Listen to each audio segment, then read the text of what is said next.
वेदवती की कथा एक प्राचीन गाथा। तो हेलो फ्रेंड्स, कैसे हैं आप सब। तो आज हम जानेंगे इस वीडियो में कि वेदवती कौन थी, वह किस कारण से रावण की मृत्यु का कारण बनी और उसने लंका का नाश किया। तो जानते हैं इस वीडियो के द्वारा। वेदवती एक तपस्विनी कन्या थी।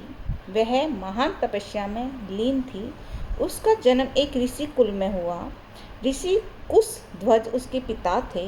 वह वेदों का गहन ज्ञान रखती थी, इसलिए उसका नाम वेदवती रखा गया। उसका जीवन पूर्ण साधना में बीता। उसके पिता तपस्वी और ज्ञानी थे। उन्हें अपनी कन्या पर बहुत ही गर्व था। उन्होंने उसकी शिक्षा श्रेष्ठ रूप से दी। कन्या ने धर्म का जीवन माना और उसे किसी संसारिक वस्तु की चाहत नहीं रही। एक बार पिता को वर चाहिए था। उन्होंने कन्या के योग्य वर न मिला। कई राजाओं ने विवाह प्रस्ताव भेजा, पर पिता को कोई योग्य नहीं लगा। उन्होंने कहा, मैं विष्णु को वर मानूंगा। उन्होंने संकल्प लिया, विष्णु ही दामाद बनेंगे मेरे। इस संकल्प से कुछ राजा क्रोधित हुए। उनमें राजा रावण सबसे अधिक क्रोधित था। रावण बलशाली लंका का राजा था। वह शिव का भक्त और विद्वान भी था। उसका अहंकार आसमान से ऊंचा था। जब रावण ने वेदवती को देखा तब वह तपस्या में लीन थी।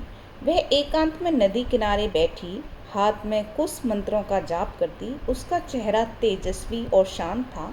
रावण को उस पर मोहित होना ही पड़ा। उसने वेदवती से कहा, विवाह करो मुझसे। वेदवती ने उसकी बात को ठुकराया। वह बोली, मैं विष्णु को वर मानती हूँ।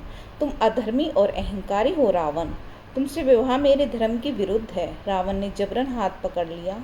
वेदवती ने उसे धिक्कारते हुए कहा, तुमने नारी का अपमान किया है। मैं तुम्हें मृत्यु का श्राप देती हूँ।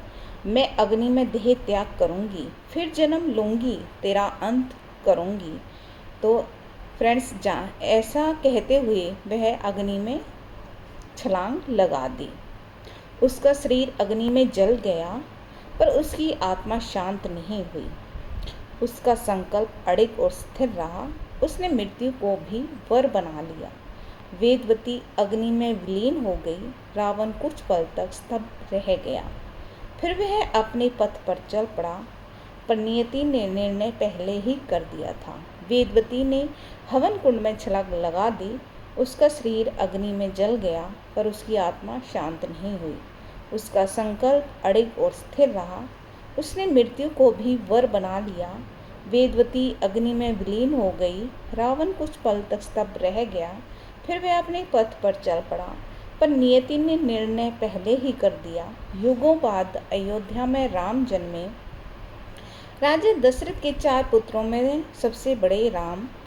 उधर जनक ने खेत जोता एक बार। उसी समय उन्हें एक कन्या मिली। कन्या हल की नोक से प्रकट हुई। उसका नाम रखा गया सीता कन्या। वह वेदवती का पुनर्जन्म थी। अब सीता का विवाह हुआ श्री राम से। वह राम के साथ वनवास गई। दंडक वन में रावण ने दर्शन किया। उसने फिर सीता को देख लिया। इस बार भी वही मोह जागा। रावण ने चालाकी से छल किया। उसने मारीच को सोने का हिरण बनाया। राम और लक्ष्मण वन में चले गए। तब रावण ने सीता का चुपके से हरण कर लिया। सीता को लंका ले जाया गया। अशोक वाटिका में उसे रखा गया। वह राम को स्मरण करती रही।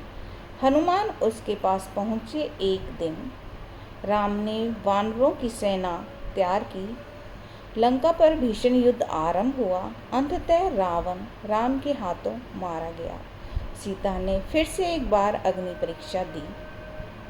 राम ने सीता को स्वीकार तो कर लिया, पर जन समाज ने प्रश्न उठाए सीता पर। राम ने धर्म के लिए निर्णय लिया। सीता को वनवास देना पड़ा दोबारा।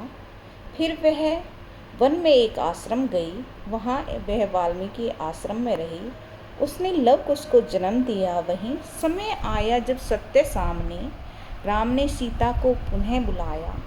सभा में सीता ने धरती को पुकारा, यदि मैं सच्ची हूँ मुझे ले लो। धरती माँ ने सीता को समा लिया। वेदवती का चक्र पूरा हो गया। समय आया जब सत्य सामने। राम ने सीता को पुनः बुलाया। सभा में सीता ने धरती को पुकारा, यदि मैं सच्ची हूँ मुझे ले लो धरती माँ।